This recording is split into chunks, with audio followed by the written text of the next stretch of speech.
ప్రభునందు ప్రియమైన క్రీస్తు టీవీ ప్రేక్షకులు ప్రభు పేరిట వందనాలు తెలియజేస్తున్నాం. దొనకొండ ఏబిఎం చర్చ్ నిర్వహించు జీవజలాలు కార్యక్రమాన్ని వీక్షిస్తూ ఉన్న మీ అందరికీ మరొకసారి నేను ధన్యవాదాలు తెలుపుకుంటూ నేటి కార్యక్రమాన్ని ప్రార్థనతో ప్రారంభించుకున్నాం. కృపగల దేవ, పరిశుద్ధుడైన తండ్రి, మరొకసారి మేము స్తుతిస్తున్నాం.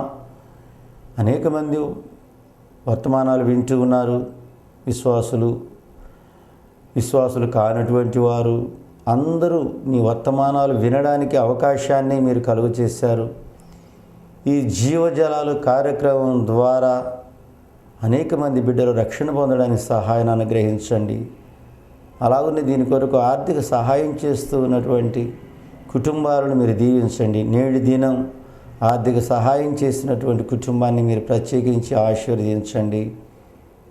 ప్రారంభము నుండి చివరి వరకు మీ నడిపింపు నాకు దయచేసి నా నోటి మాటలు మీకు అంగీకారంగా ఉన్నట్లు మీ ఆత్మాభిషేకం మీరు నాకు దయచేసి మీరు మహిమ పొందమని యేసు నామమున అడుగుచున్నాము తండ్రి, ఆమేన్. ప్రభునందు ప్రియమైనటువంటి దేవుని బిడ్డలారా, ఈ దినము యోహాను సువార్త 7వ అధ్యాయం 37 నుండి 44 వరకు చదువుకుందాం.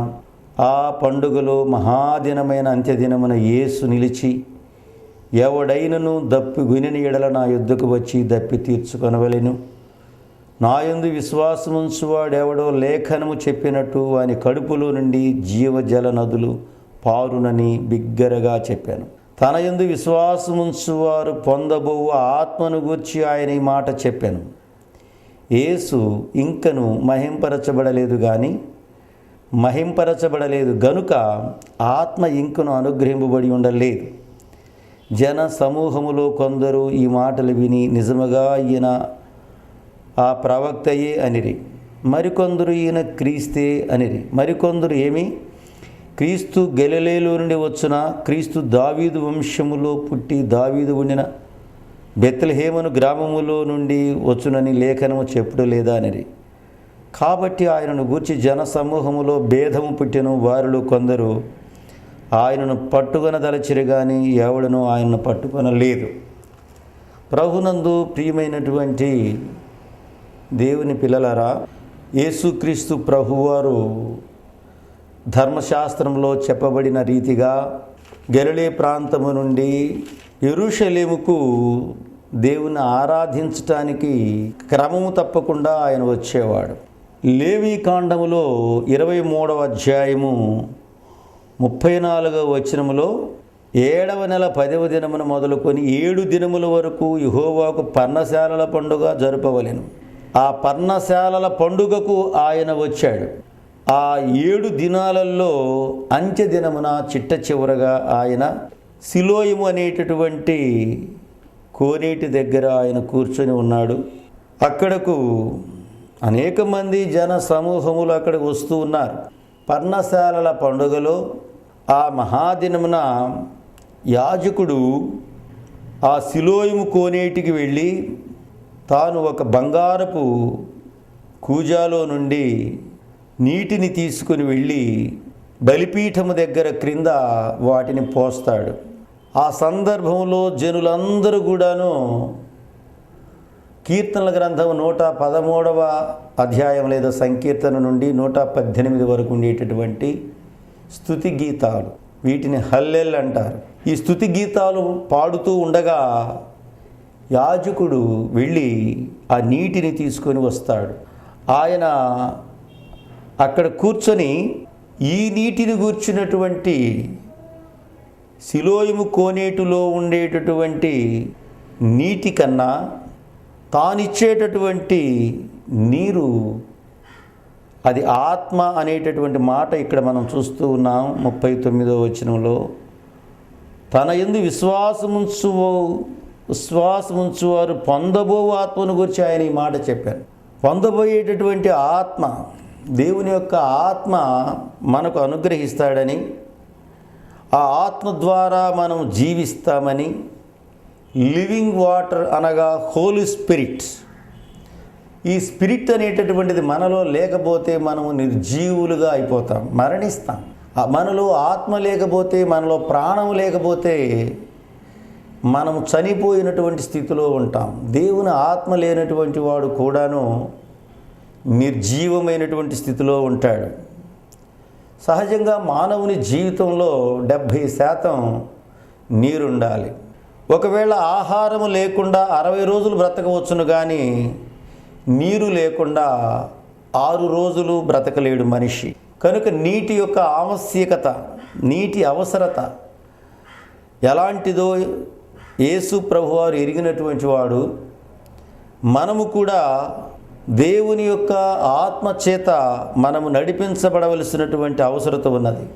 లోకమంతటికి కూడాను ఈరోజు ఈ అవసరతను మనము గుర్తెరిగి దాని కొరకు మనం వెతకవలసినటువంటి వారం ఆయన. తన యందు విశ్వాసం ఉంచుట అనగా నీటిని త్రాగుట, యేసుక్రీస్తు ప్రభువారిని విశ్వసించటం అనేటటువంటిది లోకం యొక్క అవసరత. యేసుక్రీస్తు ప్రభువారిని విశ్వసించకపోతే మన జీవితాల్లో మనం చనిపోతాం.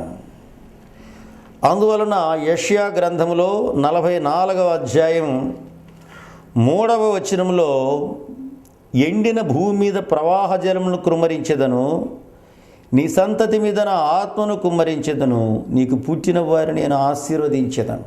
నాటబడిన నిరవంజి చెట్లు గడ్డిలో ఎదుగునట్లు వారు ఎదుగుదురు. ఇశ్రాయేలీలకు ఒక వాగ్దానం దేవుడు చేస్తూ ఉన్నాడు. రాబోయేటటువంటి దినాలలో నీ బిడ్డలు నేను ఆశీర్వదిస్తాను.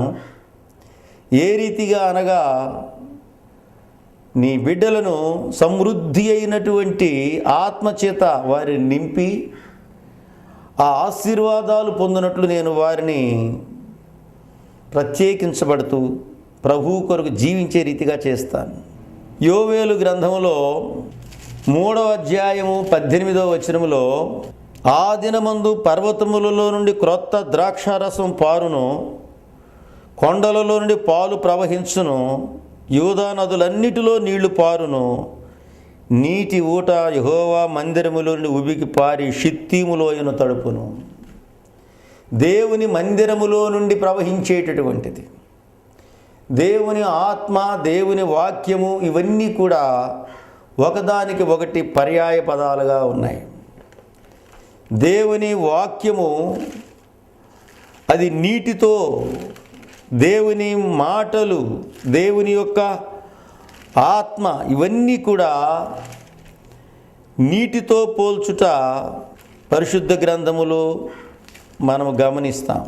దేవుని యొక్క బిడ్డలుగా మనం జీవించేటప్పుడు దేవుని యొక్క నీరు, దేవుని యొక్క ఆత్మ, దేవుని వాక్యము అనేటటువంటివి మన ఆత్మీయ జీవితానికి అవసరం.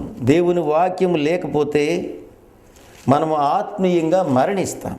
అలాగున్నే దేవుని యొక్క వాక్యం మన జీవితాల్లో లేకపోతే మనం ఎండిపోతాం. అందువలన ప్రతి ఒక్కరము దాని కొరకు వెతకాలి. దాని కొరకు మనము వెతికినప్పుడు మనం వాటిని పొందగలము.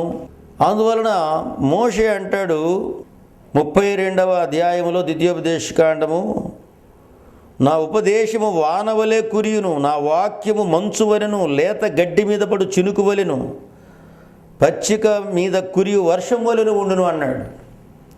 ఎప్పుడైతే వర్షం వస్తుందో నదులన్నీ కూడా గొప్ప ప్రవాహముగా పారతాయి. నీరు సమృద్ధిగా దేవుడు మనకు అనుగ్రహిస్తాడు. వర్షము అనేటటువంటిది దేనికి సూచనగా ఉన్నది అని అంటే, అది దేవుని యొక్క ప్రభావానికి సూచనగా ఉన్నది. దేవుని యొక్క సమృద్ధిని సూచిస్తూ ఉంది. Power and abundance, power and abundance. ఆయన దగ్గర ఒక జీవపు ఊట ఉన్నది, నది ఉన్నది. కీర్తనకారుడు అన్నాడు 36వ సంకీర్తనలో 9వ వచనంలో, ఆయన దగ్గర ఒక జీవపు ఉన్నది, జీవపు ఊట, అది ఎప్పుడు కూడా ప్రవహించేటటువంటిది. నీ యొద్ద జీవపు ఊట కలదు, నీ యొద్ద జీవపు ఊట కలదు. కనుక ఇది మనము ఎల్లప్పుడూ కూడా కాన్స్టెంట్లీ ఫ్లోస్. మనకు ఉత్తరమున ఉండేటటువంటి గంగా నది, ఇవన్నీ కూడా నిరంతరము, అవి ఎండాకాలం అని లేదు, వర్షాకాలం అని లేదు, ఎల్లప్పుడూ జీవనదులుగా ఉన్నాయి.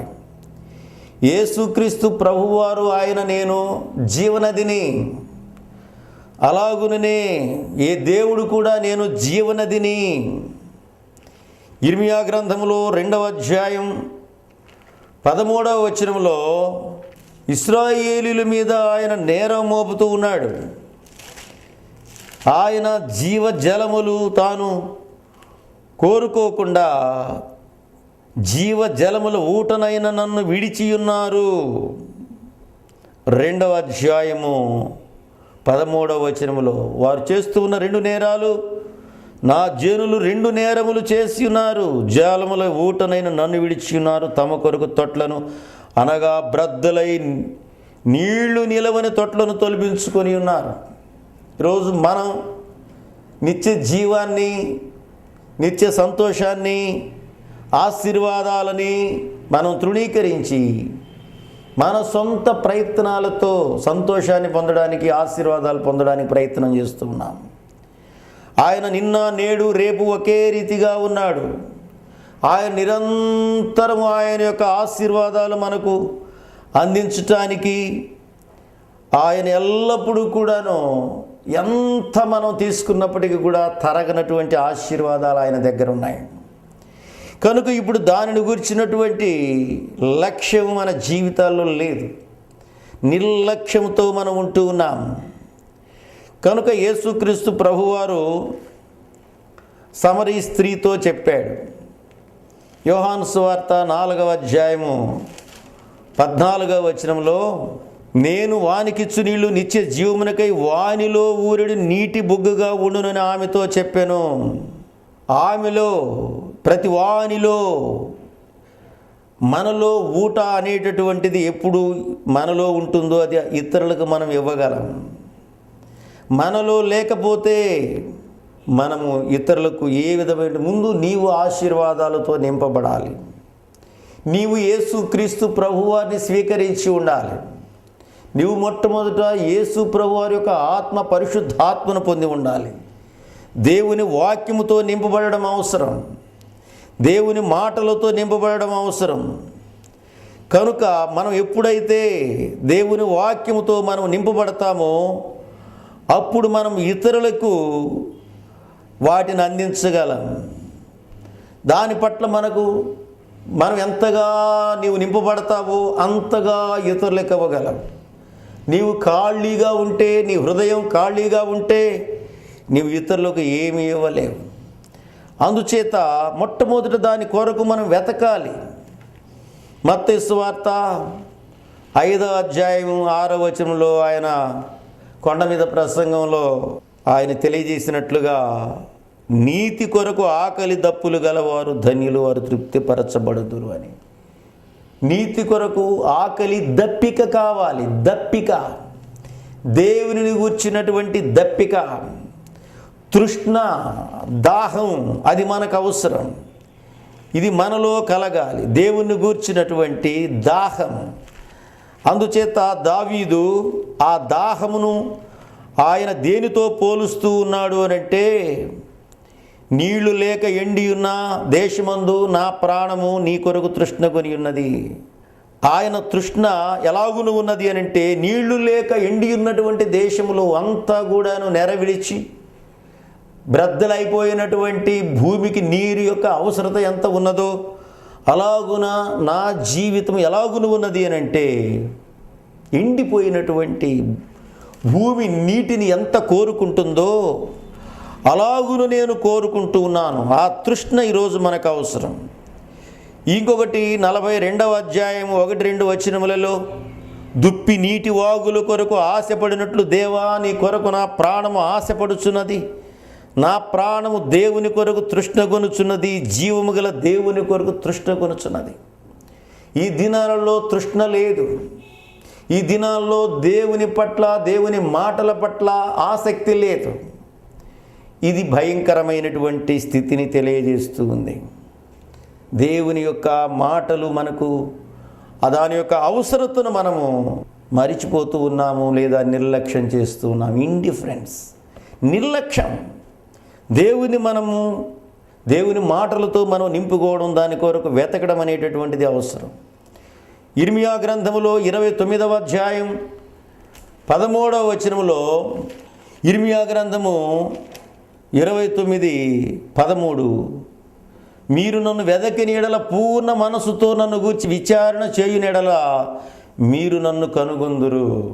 మీరు నన్ను వెదికిన ఎడల, దేవునిని వెతకడం, దేవుని మాటలను వెతకడం, నీటిని వెతకడం. రోజు అది లేకపోతే మనం చనిపోతాం. ఆ విషయాన్ని మనం జ్ఞాపకం చేసుకోవాలి. ఆధ్యాత్మికంగా మన యొక్క జీవితాలలో ఆత్మ లేనటువంటి పరిస్థితుల్లో మనం ఉంటాం. అందువలన దేవుని సేవకులు ఎప్పుడు కూడాను దాహంతో దేవుని వాక్యాన్ని వాళ్ళు జుర్రుకుంటూ దివారాత్రములు దానిని ధ్యానిస్తూ ఉంటారు. కీర్తనకారుడు మొదటి కీర్తనలోనే దావీదు యొక్క అనుభవాన్ని ఆయన జ్ఞాపకం చేస్తూ, దివారాత్రములు యెహోవా ధర్మశాస్త్రమునందు ఆనందించచ్చు, దివారాత్రము దానిని ధ్యానించువాడు ధన్యుడు, అతడు నీటి కాలువల యోరను నాటబడినదై ఆకు వాడగ తన కాలమందు ఫలమిచ్చు చెట్టు వలె నుండును, అతడు చేయునుదంతయు సఫలమగును. కనుక దేవుని యొక్క వాక్యము నీలో ఉన్నప్పుడు నీవు ఫలిస్తావు, ఆత్మఫలాలను ఫలిస్తావు, ఆత్మీయతలో నీవు ఉంటావు, లోకములో నీవు కలిసిపోవు. లోక సంబంధమైనటువంటి అఫర్ట్స్ కోసం, సోర్సెస్ కోసం నువ్వు ప్రాకులాడు. ఇప్పుడు లోకంలో మనం కలిసిపోతున్నాం. లోకం అనగా శరీరాశ, నేత్రాశ, జీవపు డంబం. వీటితో మన హృదయం నింపబడుతూ ఉన్నది. వీటి కొరకు మనకు ఆకలి దప్పులు ఉన్నాయి. లోకాన్ని సంపాదించుకోవాలి. ఈరోజు మన జీవితాల్లో మనము దేవుని సంపాదించుకోవడానికి బదులుగా మనము లోకాన్ని ఏదో ఒకదానికే మనం దాసులుగా ఉండగలం. యేసుప్రభు వారు అన్నాడు, దేవునికి నీ సిరికిని ఒకడు దాసుడుగా ఉండనేరడు. 2 యజమానుల క్రింద నీవు ఉండలేవు. 2 యజమానులు నీ జీవితంలో నీవు నులివెచ్చని జీవితానికి కారణమవుతుంది. అందువలన ఆత్మీయంగా మన జీవితాల్లో మనలో ఈ ఆశ, తృష్ణ కావాలి. యెషయా గ్రంథములో 65వ అధ్యాయము 13వ వచనములో, భౌతికమైనటువంటి ఆహారం కాదు, ఆయన సేవకులకు దేవుడు సమృద్ధి అయినటువంటి భోజనము, ఆహారం. 65వ అధ్యాయం 13వ వచనంలో, కావున ప్రభువుకు యెహోవా ఇలాగ సెలవిచ్చుచున్నాడు, ఆలకించుడి, నా సేవకులు భోజనము చేయుదురు గాని మీరు ఆకలిగొనెదరు, నా సేవకులు పానము చేసెదరు గాని మీరు దప్పిగొనెదరు. కనుక నా సేవకులు సంతోషించెదరు. నువ్వు ఎప్పుడైతే దేవుని వాక్యంతో నీవు నింపబడతావో, పరిశుద్ధాత్మ చేత నీవు నింపబడతావో, నీ జీవితాల్లో విచారాలు ఉండవు. నీ జీవితంలో సంతోషం అనేటటువంటిది నింపబడుతూ ఉన్నది. అందువల్ల దేవుని రాజ్యము అంటేనే అది సంతోషానికి సంబంధమైనటువంటిది. దేవుని రాజ్యము నీతియు సమాధానమును పరిశుద్ధాత్మ యందలి ఆనందమునై ఉన్నది. పౌలు పరలోక రాజ్యానికి సంబంధమైనటువంటి జీవితమును ఆయన చెప్తూ ఉన్నాడు. 14వ అధ్యాయంలో రోమిలకు రాస్తూ 17వ వచనంలో, రోమా 14:17, దేవుని రాజ్యము భోజనమును పానమును కాదు గాని నీతియు సమాధానమును పరిశుద్ధాత్మ యందలి ఆనందమునై ఉన్నది. నీవు దేవుని యొక్క ఆత్మతో నీవు నింపుకున్నప్పుడు, దేవుని మాటలతో నీవు నింపుకున్నప్పుడు నీ జీవితాల్లో సంతోషం, అది నీవు పొందింది మాత్రమే కాకుండా ఇతరులకు అది నీవు అందిస్తావు. Flow out from your life, from your heart. నీ జీవితంలో నుండి అది బయటికి నీవు పంపిస్తావు. అందుకని యెషయా గ్రంథం 58:11లో, యెహోవా నిన్ను నిత్యము నడిపించును, క్షామకాలమున ఆయన నిన్ను తృప్తిపరచి నీ ఎముకలను బలపరుచును, నీవు నీరు కట్టిన తోటవలెను ఎప్పుడును ఉబుకుచుండు నీటి ఊటవలెను ఉండెదవు. పూర్వకాలము నుండి పాడైన స్థలములను నీ జనులను కట్టెదరు, అనేక తరముల క్రిందట పాడైపోయిన పునాదులు నీవు మరలా కట్టెదవు. విరువబడిన దానిని బాగు చేయువాడువనియు, దేశములో నివసించున్నట్లుగా త్రోవలు సిద్ధపరచువాడువనియు నీకు పేరు పెట్టబడును. నీవు ఎప్పుడైతే దేవుని యొక్క ఆత్మతో నీవు నింపబడతావో, పాడైనటువంటి పునాదులను బాగు చేస్తావు. ఎవరైతే విరుగబడినటువంటి దానిని బాగు చేయడం, అలాగునే తమ త్రోవలను చెడగొట్టుకున్నటువంటి వారికి త్రోవలను సిద్ధం చేస్తావు. నీ యొక్క మంచి నీవు దాని చేత నువ్వు నింపబడి ఉండుటను బట్టి నీవు ఇతరులకు ఆశీర్వాదకరంగా ఉంటావు. మొట్టమొదటిగా మన జీవితాలను మనము వాటితో నింపుకోవాలి. మనల్ని మనం నింపుకోకుండా ఇతరులకు మనకు ఆ ఫ్లో అవుట్ అనేటటువంటిది ఉండదు. బయటికి నీలో నుండి ఆ నీరు బయటికి రాదు. అందుచేతనే సమరయ స్త్రీ ఆమె నింపుకొని దేవుని మాటలు, దేవుని యొక్క తాకిడి, ఆ స్వరం విని ఆమె జీవితం మార్చుకొని సుకారు అనేటటువంటి గ్రామంలోనికి వెళ్ళి యేసు ప్రభువుని గురించి సాక్ష్యం చెప్పింది. ఆ గ్రామం అంతటికి యేసు ప్రభువుని పరిచయం చేసింది. మనం కూడా ఊరికే ఏదో చేయడం కాదు, కానీ దాని కొరకు మొట్టమొదటిగా ఆ తృష్ణ అనేది కావాలి, దప్పిక అనేది కావాలి. ఈనాడు మనకు దప్పిక లేదు. దేవుని గురించినటువంటి ఆ దాహము మనలో లేదు. కాబట్టి మనము దేవుని వెతకడం లేదు, దేవుని మాటలను వెతకడం లేదు, దేవుని పరిశుద్ధాత్మను కోరుకోవడం లేదు. యెషయా గ్రంథములో 55వ అధ్యాయము 1వ వచనములో, దప్పిగొనిన వారలారా నీళ్ల యొద్దకు రండి.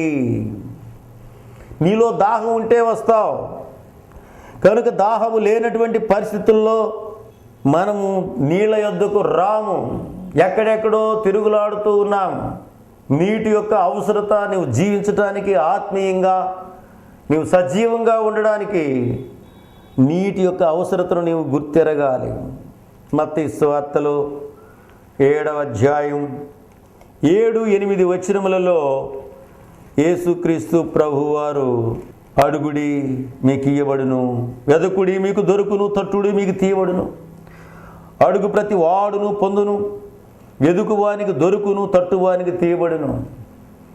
కనుక మొట్టమొదటగా ఆ జీవ జలముల కొరకు వెతకడం నేర్చుకోవాలి.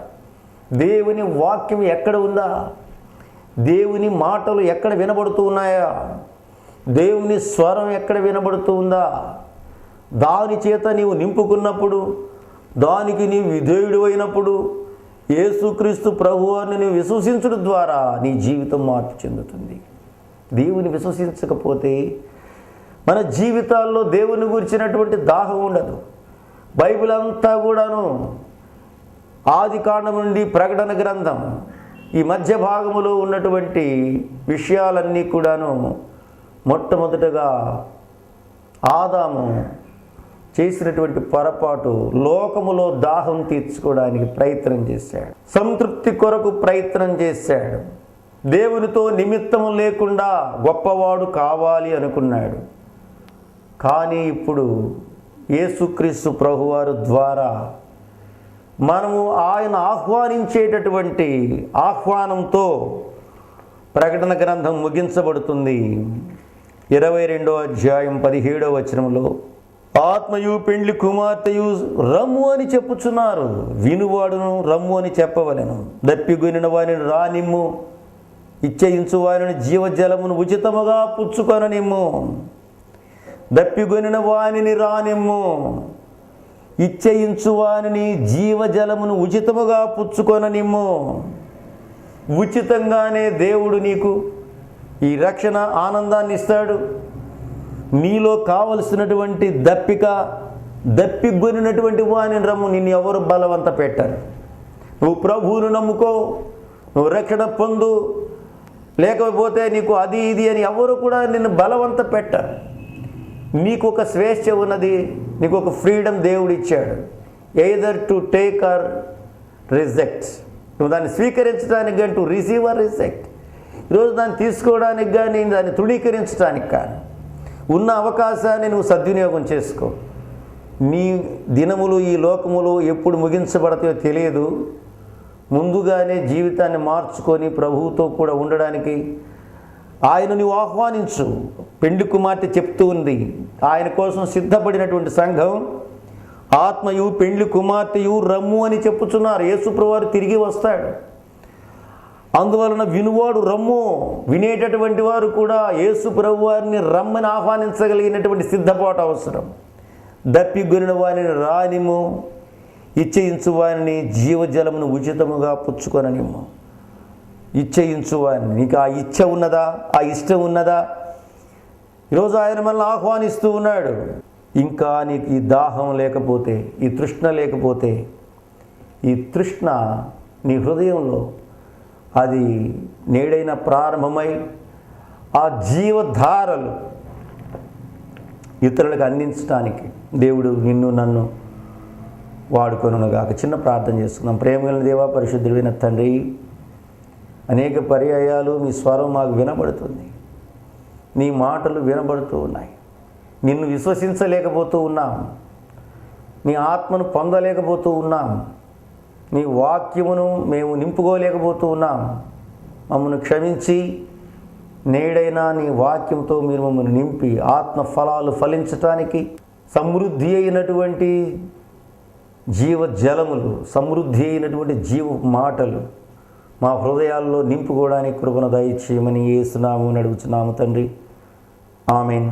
మన పరమ తండ్రి దేవుని ప్రేమ, మన రక్షకుడు క్రీస్తు కృప, పరిశుద్ధాత్మిక నిండు సహవాసం వర్తమానం విన్నటువంటి వారికి, ఈ కార్యక్రమాలు స్పాన్సర్ చేసిన శాస్త్రం టీచర్ గారి కుటుంబానికి ఇప్పుడెల్లా సదా తోడై నడిపించునుగాక.